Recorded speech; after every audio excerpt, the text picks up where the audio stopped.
All right, so let's see what you think about this. This was said recently. President Trump is being played by Russian President Vladimir Putin. So says President Trump's former National Security Advisor, Lieutenant General H.R. McMaster, in an interview with Scott Pelley. Here's a part of that.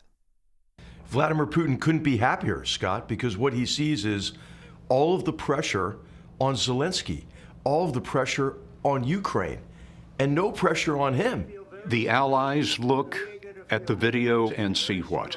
What they see is something that's just confounding, a discussion that doesn't reflect the reality of the war in Ukraine, the degree to which this war is a crime against humanity. Meanwhile, Ukraine's European allies hard at work over the weekend, meeting with Ukraine's president to discuss a way forward. Imtiaz Tayyab has the latest from Kyiv. Well, to give you a sense of what's at stake, we're actually at a trauma hospital here in Kyiv, which operates on wounded Ukrainian soldiers suffering from life-changing injuries. In fact, we were actually just in the operating room, and of the soldiers that we've been speaking to who are currently in recovery, they told us that no matter what, they will keep fighting Russia and for their country's freedom, following that dramatic shouting match at the Oval Office, in which so many Ukrainian heroes have told us that they were speechless when they saw it, many of them describing it as a, quote, ambush. But in saying all of that, many Ukrainians we've been speaking to have also said that they are grateful for the U.S., they are grateful for American support, and that they will keep fighting, but they want to keep fighting knowing that they have American support, knowing that President Zelenskyy and President Trump are working together to try to end this war, a war which has changed the lives of so many Ukrainians.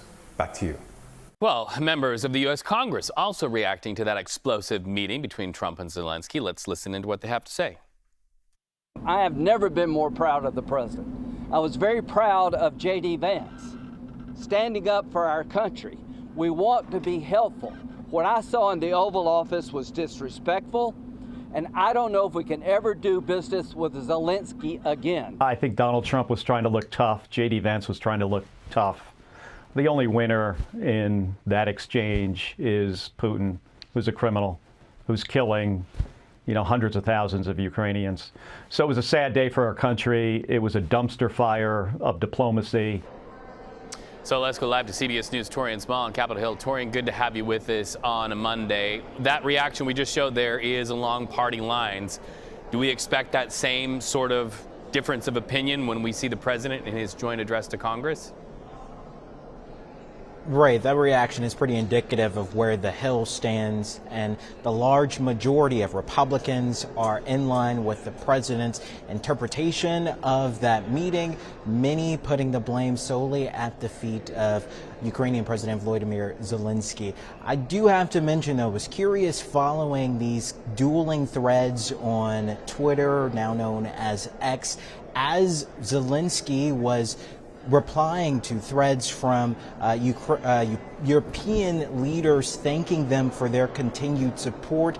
Republicans on the Hill were essentially tweeting out, "Thank you, President Trump, for standing up for America." In their minds, they believe Zelenskyy came to the Oval Office to disrespect the president. One Republican, though, stood out. That's Representative Don Bacon of Nebraska.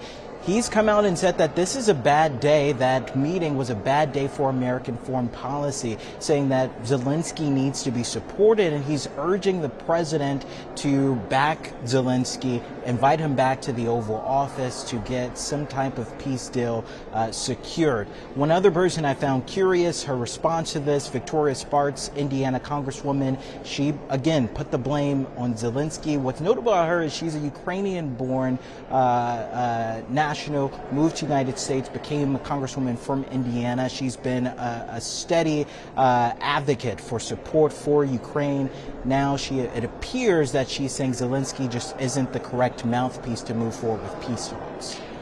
Well, that's what the rich and the powerful have to say, but I always want to hear from the voters. And, we are seeing Republicans slowly start to have to answer to the people who sent them to Congress in the first place, those town halls.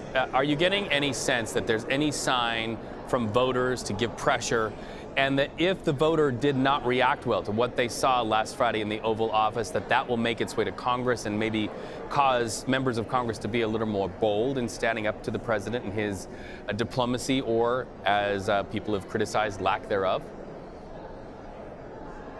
Well, we're not seeing a slowdown in these very contentious town halls that Republicans are putting on. Quite a few members, in fact, grew increasingly frustrated, visibly so. In fact, Senator Roger Marshall of Kansas left his town hall early. The majority of folks there, again, his constituents, voicing their displeasure with how he's allowing, in their minds, the federal government to be overtaken by President Trump's executive action and an unelected billionaire in Elon Musk. Roger said that this is the rudest audience that he's seen, and he's also lending credence to this rumor that is being spread by not just the president but the Speaker of the House, Mike Johnson. Both are saying that Democrats are paying people to show up to these town halls without providing proof or evidence of that. What we do know for sure, though, is that a good majority of these people attending these town halls are constituents. Quite a few also voted for these members who are facing quite a bit of blowback from the just past few months Donald Trump has been in office. Fascinating to watch. Okay, so also interesting to see the First Lady of the United States on Capitol Hill, something called the Take It Down Act. What's happening there? Yeah, rare visit and public appearance from the First Lady. She's here to support this bill that would target and prevent women from being the victims of deep fake porn, AI-generated porn that has the likeness of these non-consenting individuals.